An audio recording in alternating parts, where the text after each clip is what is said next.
Right. Good morning, afternoon, evening, everyone. Two Geeks Talking is an entertainment industry interview show where we interview the creative people from the comic, film, TV, movie, and video game industry. And of course, I'm your host, Kurt Sasso. We are joined today by the current reigning longest running podcast on Two Geeks Talking history at a whopping record of 4.5 hours. We are joined by a very talented and creative person from various comics like Asshole, Temple of a Thousand Tears, Kids Read Comics, and of course Albert the Alien, joining us today from his wonderful Chicago home, a man of many talents, Trevor Mueller. How are you doing today, Trevor? I'm doing good, my friend, and yourself? Not too shabby, thanks for asking. It's been far, far, far too long since I've not only seen you in person, I believe it would be the last C2E2 or so, but been on the show. It's been a couple of years at least. No, and I've been plenty busy in that time.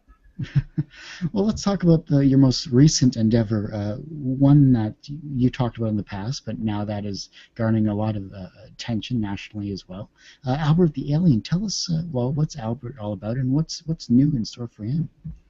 Sure.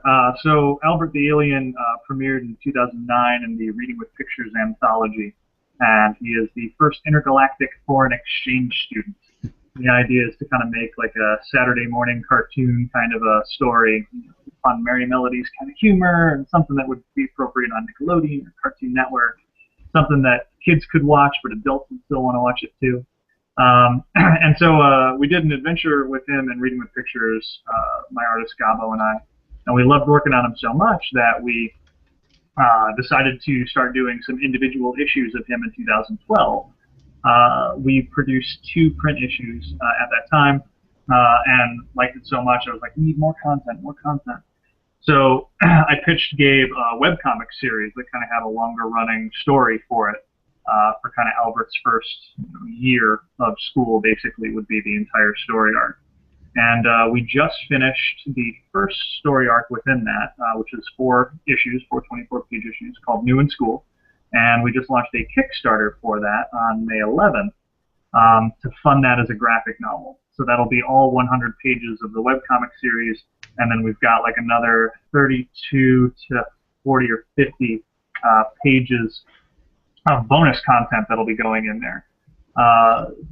Yeah, Albert also got picked up by Thrillbent because Mark Waid was introduced to the character, really liked him, and was looking to expand his library of all ages material on the Thrillbent site. And so that's given us quite a bit of attention as well, and Mark's actually writing the foreword for the graphic novel. So he's been a fantastic creative partner on the project. I've really enjoyed working with him. That's incredible. I've always known you've had many things on the go, and you've always been very active. I don't think you even sleep personally. I think you must be an android sent from the future. There are nights where I don't sleep. But a lot of has changed as well too. I mean, congratulations on recently getting married. That's a wonderful achievement, and she's a very wonderful person to have you, and you're both wonderful to have each other. So there you go. And she lets you go to comic conventions. That's even better. So Yeah, so I do a number of them throughout the year. I only did 6 last year since I got married, as you mentioned. But this year I think we're doing 12 so far, and my next one will be this coming weekend at Anime Central, or ASIN. I'll be a returning guest of honor of the show. I think this is my 6th year there as a guest in a row. So we do a lot of panels. I premiere some new books there. I'm going to have 2 new books on the table, one of which is Art and Franco's All Yeah Comics. I have a story in their 7th issue. And then I should have one in either issue 8 or 9. They haven't decided just yet. Excuse me. And so that'll be brand new on the table. And then the final volume of Asshole, Volume 3, Attack of the Gnomes, will be the final installment in that series. It's a much thicker book than the previous one, so the price has gone up a little bit. But I figure if you've already invested for 3 previous graphic novels, then you're ready for, you're willing to pay a little bit more. But it's good. It has all the content from the webcomic series. It's got like 18 plus pages of new content, including a story arc I never finished online, which is the photo fight scene between illustrated Trevor and photo Trevor. So I'm literally kicking my own ass in this story, and it was a lot of fun to do. So, but yeah, and ASIN's like the show that never sleeps. So I mean, I've got a number of panels that I'm doing there, and then also since the Kickstarter is live for Albert the Alien right now, anyone that pledges and shows me at the show that they've pledged at the show, they're actually going to get a ASIN exclusive pledge reward right then and there at the show that we printed up. So that'll be pretty fun. Nice. That's marketing right there. Come to a great comic convention and support Albert the Alien on the Kickstarter, and you get free stuff. Nice. Yeah, and I mean, whenever people put like bonus content and stuff into graphic novels, it's usually like sketches or scripts or stuff like that. And we're going to include a little of that, I think, in the graphic novel. But the big thing that I want to include in there is bonus stories that you can't read anywhere else but in that print edition. We've lined up some really awesome artists that we just announced on Facebook today for people that are going to be doing some of the art for some of those. So Justin Castaneda is going to be doing it, When I Was Little, and Heart, which he had successfully funded on Kickstarter. Jennifer Blake, who does some of the My Little Pony trading cards for IDW. And she did some of the original art for the graphic novel they put together, the hardcover, like nice found $150 one. yeah, it was fantastic. Tom Kelly's going to be working on some of the stories in there. He makes it around the convention scene. Great guy, fantastic art style, and he has a really fun story that I wrote in there just for him. We're working with Val, I'm going to butcher her last name, Hochberch. One of Gabriel Bautista's friends. She does a webcomic series as well. She has kind of an anime style, so the characters look really bright and funny and cartoony and really cute. And then Rose McLean is going to be doing a story in there as well, and she's done Solution Squad with Jim McLean, who has taken over some of the convention appearances for Reading with Pictures for me. And she also does flatting for Gene Ha and stuff like that. So, and her art style is just so cute. I cannot wait to share her story. And then last but not least, Zach Miller from Joe and Monkey is making his triumphant return to webcomics. And, you know, he's got a 3-page story in there that are all kind of Halloween themed, since the book will be out in like October, November-ish. So it's good to see him back, actually. It's been a while since I've seen his stuff. Yeah, so he and I have had a friendship online through forums and stuff for a very long time, and he was looking for something to get out of his funk of not doing anything, and I pitched him an idea for Oh Yeah Comics, which was just like a 1-page story, and that's the one that'll probably appear in issue 8 or 9. And so he really liked that, and that kind of got him, I think, back into the groove, so hopefully that gave him the proverbial kick in the butt that he needed. Good stuff. You know, being the creative person that you are, you know, it's always fun to pick your brain when it comes to different aspects here. You know, what do you feel is your source for your impulse to create? Well, for me, and this kind of goes back to a comment you made a little bit earlier, it's my need to sleep. Because I do sleep, not often, and certainly not often enough, but I need to. And for me, there's an internet meme that I think rings very, very true, which is, what's it like inside the mind of a creative person? It's like having open web browser with 2,357 tabs open all at the same time. And in my mind, I would say that all of them also have sound. Because I can't sleep at night if I don't tell the stories that I want to tell. Joss Whedon has a quote that he says that he doesn't tell the stories that he likes, he only tells the stories that he loves. And I have only told the stories that I love, and those are the stories that keep me up at night, until I can get them down on paper, until I can start putting them together in a format that people can read and consume and enjoy. They just dance around in my head all night, and they keep me up, and it's absolutely crazy. And they'll come from anywhere. Like, I'll hear a song, I'll have a life experience. Somebody will pass me by the street and they'll have like a certain perfume in their hair or something, and it'll just inspire a story idea. And especially with Albert, where it's trying to take everyday things that you see around you and turn it into a weird and quirky adventure. It's almost more prevalent now that I've started writing that comic, so it's absolutely nuts. But I have a couple of new projects coming out that won't be web related, that are going to be non-Albert related, and those are keeping me up right now until I can get them finished and finalized. Well, good to know. I mean, you know, it's hard to keep up with you sometimes as well, between the social media, between the multiple comic conventions. I mean, my Twitter feed is usually, when you're at a convention, I know you're at a convention because 200 tweets are basically all yours talking about the convention itself. I'm like, oh, I wish I was there.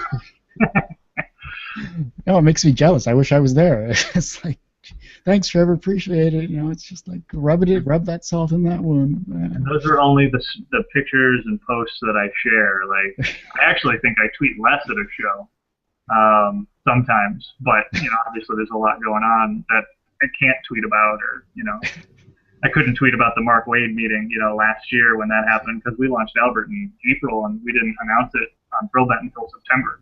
Wow. So there's, you know, a lot of stuff that kind of goes on that you can't mention. You want to, you know. I want to sit there and fanboy out and be like, I know Mark Waid. He called me once. You know, I said it was the wrong number, but still he called me. No, I mean we've had a couple of meetings. He's, again, an incredibly great person to work with. But there's so much going on in the background too that I can't share that I want to. And when it happens and when contracts are signed and finally released to talk about them, I definitely will. But yeah, and then there's just some weird, ridiculous crap that always goes on at the conventions, like sushi eating afterwards, or you know, having too many drinks in the green room, or seeing somebody who's had too many drinks in the green room. Yes, I remember that story. Oh, good times. You know, what about being that you have so many plates up in the air, and that they have so many projects on the go? You know, when it comes time to finally complete a project, how do you know that it's actually finished? Good question, because as an independent creator, somebody who's not necessarily always working through a publisher, my job doesn't end when I finish the script. I either have to find an artist, or if I've already got an artist lined up, I have to get it to them. We usually review and tweak it, because comics is a very collaborative process for me. You know, to me, it's not just this is my vision, go make it happen. Dance, monkey, dance. It's not like that at all. And writers, you know, artists will constantly come back and make recommendations or tweaks and stuff, and you know, I always take them under advisement. I don't always take them, but I'll always take them under advisement. And you know, I have a new artist that I'm working with on a short horror comic that I'm working on, and he pointed out that the ending was a little weak. And upon looking at it again, I was like, oh, he's right. And I had to go back and kind of tweak some dialogue. None of his art had to change, but you know, it's, you know, I was like, okay, I got lazy at my job on that one, so I had to fix it. But yeah, no, just tons and tons and tons of stuff going on constantly with those projects. But I love working on them. How I know it's done? Sorry, what's your question? When I have the final pages in my hand, I've sent them off to the printer, and they've invoiced me, and I've gotten the books back. That's when I know that project is done, typically. You know, with volume 3 of Asshole, you know, I sent the materials to the printer probably 6 or 7 weeks ago. They were supposed to arrive in the mail today. They'll probably arrive tomorrow. And so for me, like, this is a project that I was working on, one on the web, and then I put it together into a PDF and sent it off with all the bonus pages. And now I've been waiting another 7 weeks and trying to work with the printer to get their button gear to print it so that I can have it for ASIM this weekend. So that project isn't done yet, and it should be. So it drives me a little bonkers sometimes, especially when you have so many other, as you said, plates in the air. Yeah. With you know, the Albert webcomic updating Wednesdays and Fridays, the Kickstarter, converting those pages to Thrillbent format, and then all of the other things I got going on in the background. So Mm. it's nuts, but it's good. It's good. I like it. Oh, yeah, no, it's definitely interesting. How do you start? How do you keep yourself from feeling overwhelmed then? Excellent question. I do project management and time management for a living, working in advertising. So the project management's usually, keying up.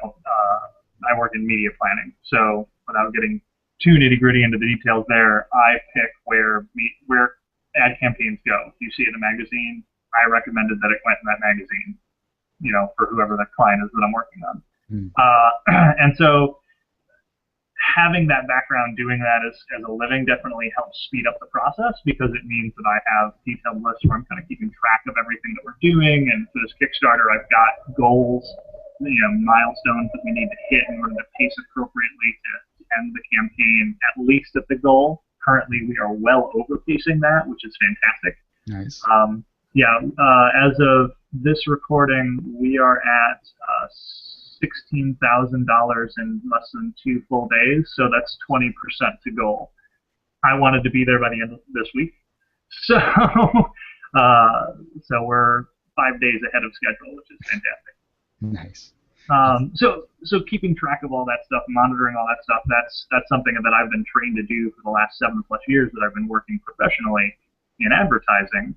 And that definitely helps kind of speed up that process, helps me keep track of things so nothing falls through the cracks. And then additionally, with something like Kickstarter, it allows me to work with these 6 guest artists that we have working on those stories on top of Gabe, on top of the printer, on top of anyone else that's involved in kind of QAing the project and putting it together and helping us kind of compile those PDFs before we send them all.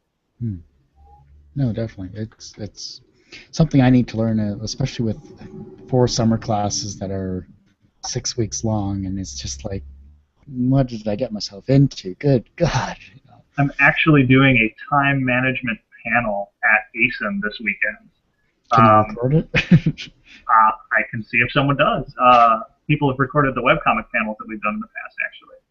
So long as it's not an 18+ panel, I'll usually let people record it if they want to. But yeah, I've done that. I've done Marketing 101 panels at ASIN before. Like, surprisingly, even though the anime convention goer tends to be much younger than the average comic convention goer, they're still very, very interested in educational panels, which is fascinating to me because my very first year as a guest at ASIN, I did this Marketing 101 panel, and it is like just raw marketing, college level, 101 kind of basics. Like, here are the 4 P's of marketing. This is how you can apply this to getting your webcomic out there or whatever.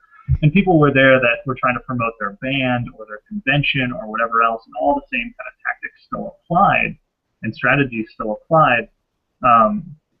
But they were having a little difficulty wrapping their head around, like, well, how do I use that to promote my thing? And so I had a lot of follow-ups at the end there, but just a really engaged audience, which is fantastic. That's exactly what you want to have. And we did a time management panel at Con Alt Delete in December last year. Just as kind of a last minute, I needed an extra panel thing, and my artist Gabo was doing it, and I sat in on it with him. And he was originally just going to sit there for 45 minutes and say, "Don't play video games." And then I was like, "Hold on, there's more to time management than that." I was like, "Let me tell you what I did this last year, right? Like, I popped out 3 new books, 7 pitches, produced 4 fake movie trailers. Oh, and I planned a wedding, and got married. So, and I did 6 convention appearances, like all the panel prep, all that stuff. So, yeah, is that a ton? But no, I also started a new job, so I work a full-time job outside of comics on top of it. So the hours that I have in between 9 to 5 are already eaten up. And typically in advertising, 9 to 5 isn't the end of your day. Like, it goes to 6 or 8 at night, depending on your client and the time of year.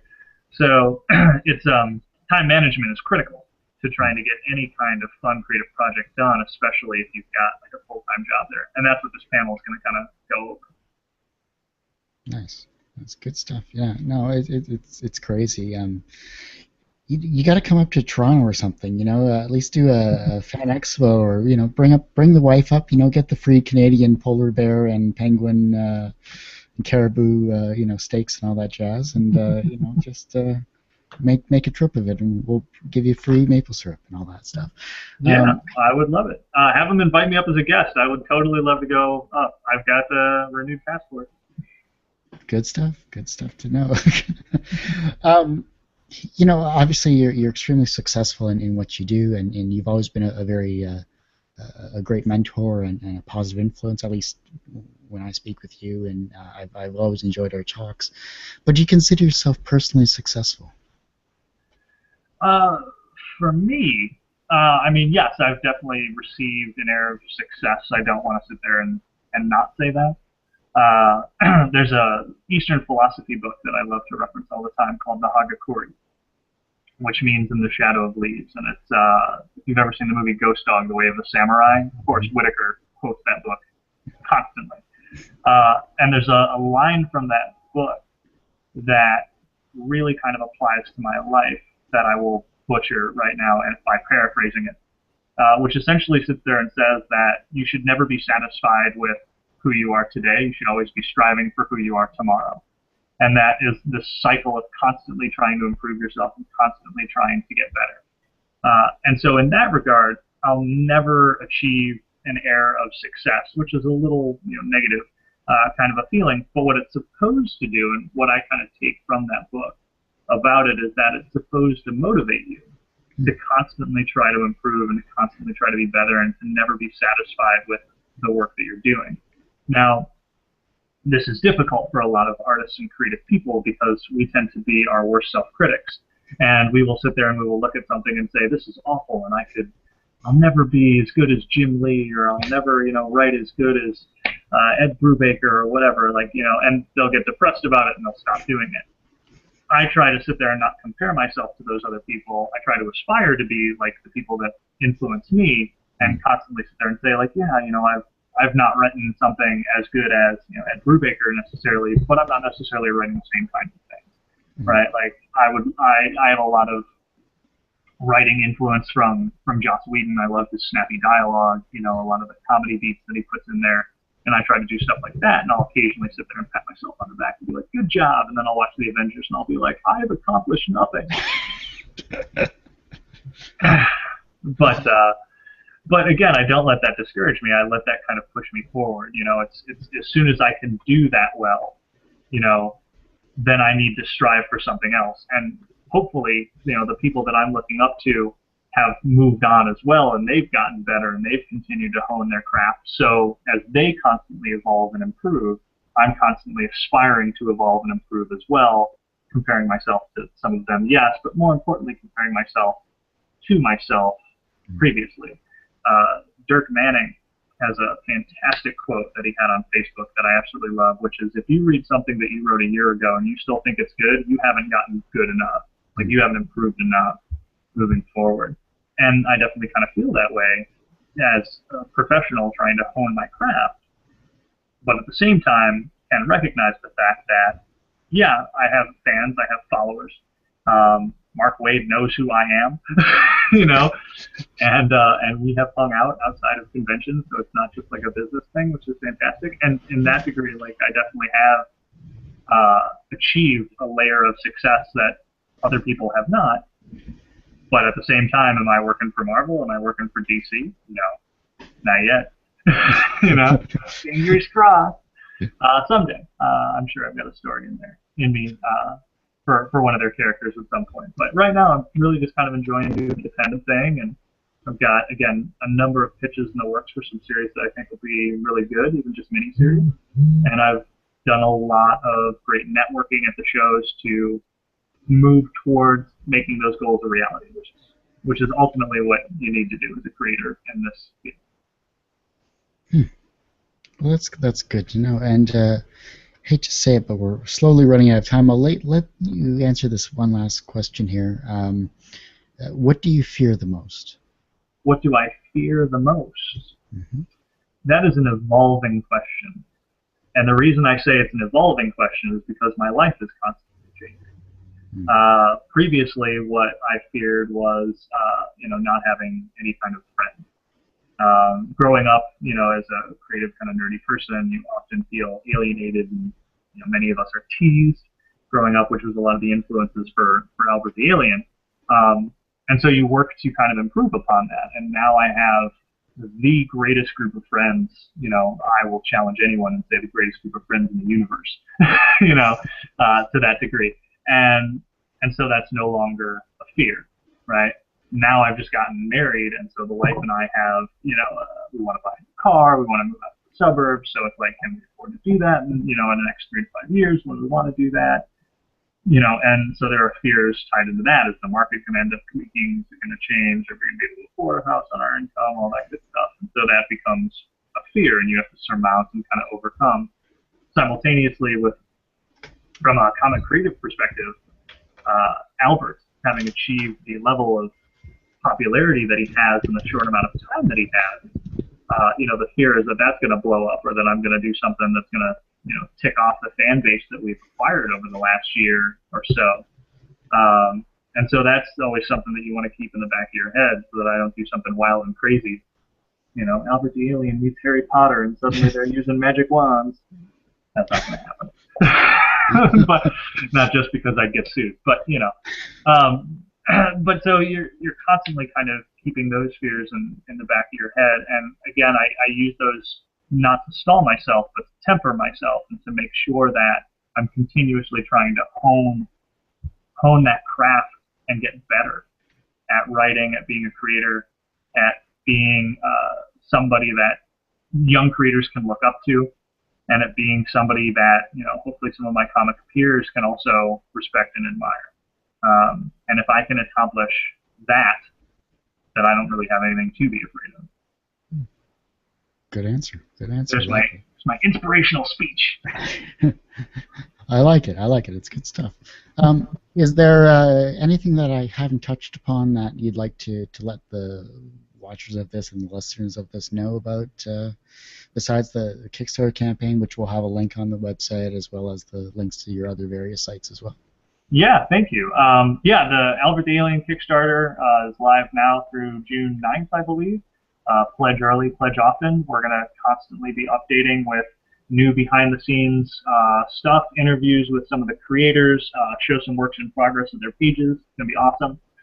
Reading with Pictures Volume 2 comes out in August from Andrews McNeil, and that'll have a brand new Albert the Alien story in there. It's actually going to be a graphic novel textbook adhering to core curriculum standards for grades 3 through 6 in math, science, English, and social studies. And Albert's will be an English story. And then, just come find me at my various conventions. I've got a link on my website, trevormueller.com, as well as albertthealien.com, of all the convention appearances that I'm going to be making throughout the year. So there'll be new books coming out constantly, and Albert updates every Wednesday and Friday for free at albertthealien.com. So everyone just go and check them out and enjoy. That's wonderful. Thanks so much, Trevor, for taking the time on such short notice, by the way, to do this. I really greatly appreciate it. And, I can't wait to see you again at another convention. Can't wait to see what else you have in store with your variety of plates. And, as always, you got to come back on the show a little more often than every couple of years or so. I agree. It was good talking with you, my friend. Nice talking with you as well. And, that ends this episode of Two Geeks Talking, episode 365. I just want to thank everyone for listening to this, watching this. You can also see this on our YouTube channel, youtube.com/TGT Media. Make sure you go to our iTunes as well, itunes.com, and search for Two Geeks Talking. Finally, if you want to help support Two Geeks Talking, support us by our patreon.com account. Support us by $1 a month if you'd like, or if you want to support more, then that's perfectly fine, because we have other items that only can be available at patreon.com/Two Geeks Talking. Have a great day, everyone. Have a great night. Tune in next episode for episode 366 with Dres Rodriguez from Webcomic Alliance and other amazing websites.